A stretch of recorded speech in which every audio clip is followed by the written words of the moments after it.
Have you ever thought about uh, if honesty really does pay off in the end, even when it's kind of hard to be truthful? You know what I mean? We've all been there, right? Like when a little white lie feels easier than the whole truth. Yeah, absolutely. I think everyone's faced that dilemma at some point. But today, we're going to look at this idea in a different light. We're doing a deep dive into a story that really gets at that question. A story about honesty and its rewards sounds intriguing. Yeah, exactly. Mm-hmm. We're going to look at a folk tale called The Woodcutter and the Water Oh, Fairer. I'm familiar with that one. It's a classic tale with a powerful message. And it comes from the text we have with us today, right? That's right.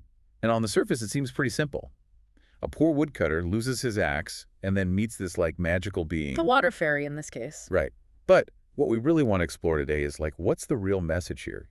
How does this simple story connect to these big ideas about character and the consequences of our actions? Right, so let's imagine this woodcutter. He's poor, and his axe is like his most valuable thing. He needs it to survive, basically. Yeah. Right, it's his livelihood. He's chopping wood by a pond, and suddenly his axe slips and falls into the water. Oh, no. And the text really emphasizes how upset he is. Like, this wasn't just any tool, this was everything to him. Yeah, makes sense. Which makes his honest reaction later on even more powerful.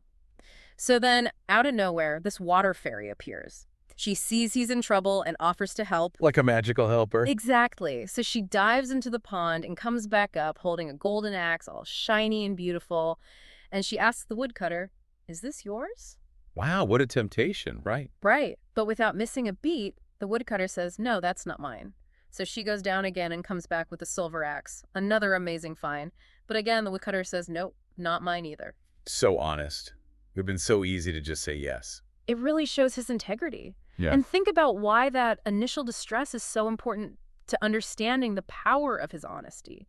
It proves that he wasn't just being honest to get something he didn't deserve.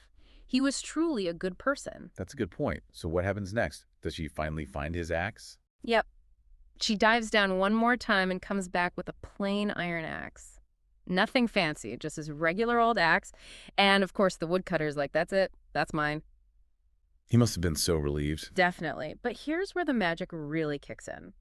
Because he was so honest, the water fairy decides to reward him.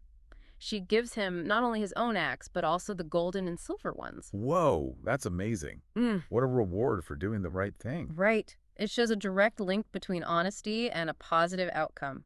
He ends up with way more than he lost initially. Talk about karma. I love it.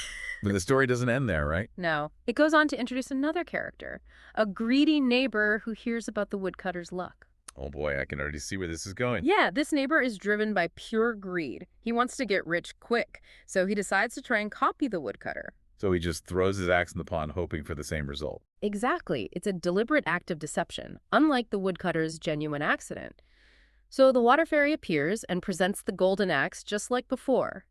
But the neighbor immediately lies and says, "Yes, that's mine. I lost it in the pond." What a contrast to the woodcutter's honesty, right? The complete opposite. The woodcutter was honest despite his loss. The neighbor is dishonest just to try and gain something. So what happens to the greedy neighbor? Well, the water fairy sees right through his lie. She Huh. knows he's trying to trick her. I bet she's not happy about that. Nope.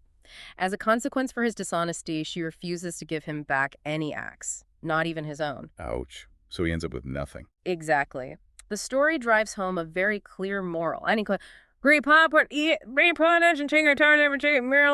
means honesty is always rewarded and greed has bad consequences. Powerful stuff. It's a simple message, but it really hits home.